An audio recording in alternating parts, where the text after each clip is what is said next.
The Voice debate has, over the last week, been rocked by the Prime Minister's acknowledgement that he hasn't actually read the whole of the Uluru Statement document, just the one-page summary on the top.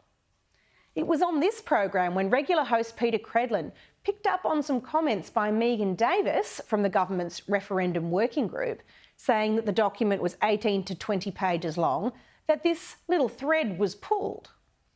It didn't take long for the government's credibility on the Voice proposal, to the extent that it had some, to then unravel. And it pretty quickly became clear that a big part of the reason that Australians have been starved of detail, shut down with accusations of racism whenever they question the viability of this idea, and faced with constantly changing goalposts, is because the very leader of the Yes campaign, our Prime Minister, isn't across the detail. Now, those on the Yes side of the debate have now closed ranks. Megan Davis has recanted her statement about the length of the document being 18 to 20 pages, and she now says that the Uluru Statement consists of just one. And the ABC RMIT University so-called fact-check unit, hardly an impartial group without an agenda of their own, have decided to label coverage around this false information, based on nothing more than the contrary assertion of those commentators on the political left.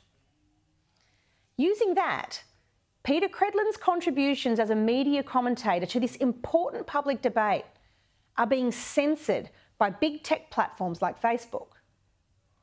This is what big tech from faraway towns in other countries are prepared to do to interfere, unfairly in my view, in a contested issue that goes to the heart of the shape of our democratic institutions for the years ahead.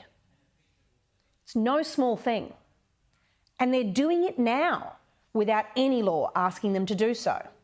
It's heavy-handed and it's dangerous for democracy. But if this is what they're prepared to do now, without Labor's proposal for censorship legislation they've been floating in the Parliament, just imagine what they'll do with a big bureaucracy and the threat of penalties there to push them along. It's censorious, it's manipulative, and it's just plain wrong.